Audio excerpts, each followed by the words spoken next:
Welcome to کہانی ستارے۔ آج کی ہماری کہانی ہے بند کھڑکیوں کے پیچھے۔ 6 مئی 2013 کی وہ صبح کلیولینڈ کی دوسری عام صبحوں جیسی ہی تھی۔ سڑکوں پر زندگی معمول کے مطابق چل رہی تھی۔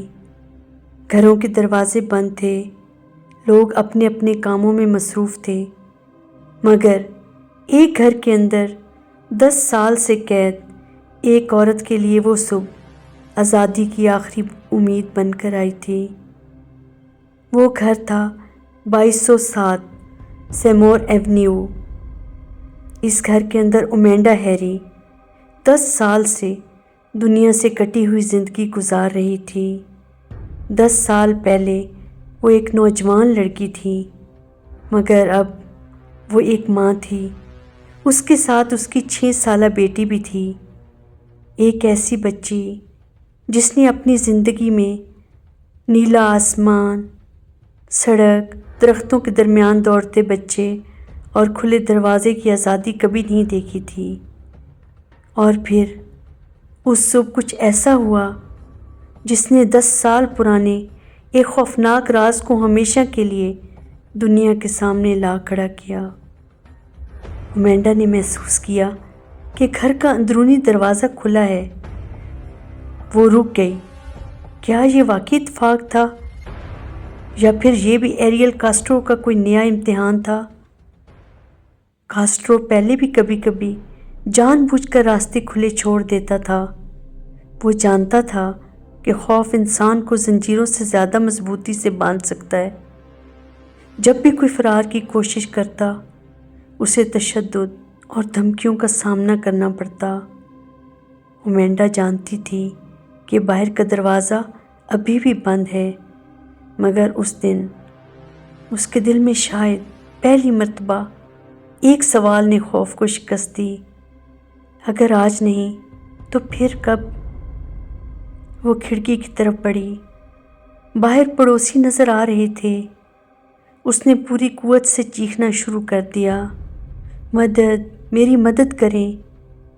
اس کی آواز سڑک تک جا پہنچی۔ پڑوسی چارلس ریمزی نے چیخیں سنی اور فوراً گھر کی طرف دوڑے۔ انہوں نے دروازہ کھولنے کی بہت کوشش کی، مگر وہ بند تھا۔ امیڈا اندر سے بے بسی سے مدد کے لیے پکار رہی تھی۔ چارلس نے ہمت نہیں ہاری۔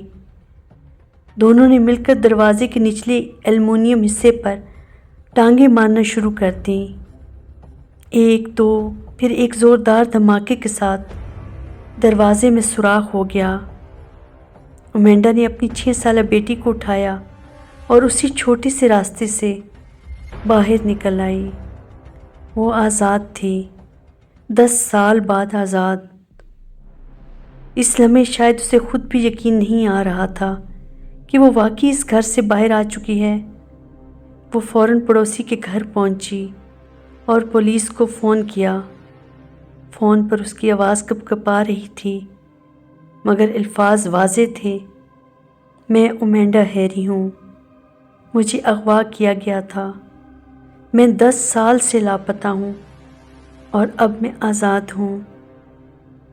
یہ صرف ایک فون کال نہیں تھی، یہ ایک ایسے راز کا دروازہ تھا جس کے پیچھے 3 خاندانوں کا 10 سالہ دکھ چھپا ہوا تھا۔ 10 سال پہلے 2002 میں میشیل نائٹ ایک نوجوان لڑکی تھی۔ اگلے سال 16 سالہ امیڈا ہیری لاپتہ ہو گئی۔ پھر 2004 میں 14 سالہ جینا ڈی جیسس اچانک غائب ہو گئی۔ 3 الگ لڑکیاں، 3 الگ گمشدگیاں، اور کسی کو اندازہ نہیں تھا کہ تینوں کی منزل ایک ہی گھر ہے۔ ان کا اغوا کار ایریل کاسٹرو تھا، ایک اسکول بس ڈرائیور۔ وہ بظاہر ایک عام انسان دکھائی دیتا تھا، مگر اس عام چہرے کے پیچھے ایک ایسا خوفناک راز چھپا تھا جس کا تصور بھی مشکل تھا۔ وہ لڑکیوں کو اپنے گھر لے جاتا اور پھر انہیں دنیا سے کاٹ دیتا، ہر رابطہ ختم۔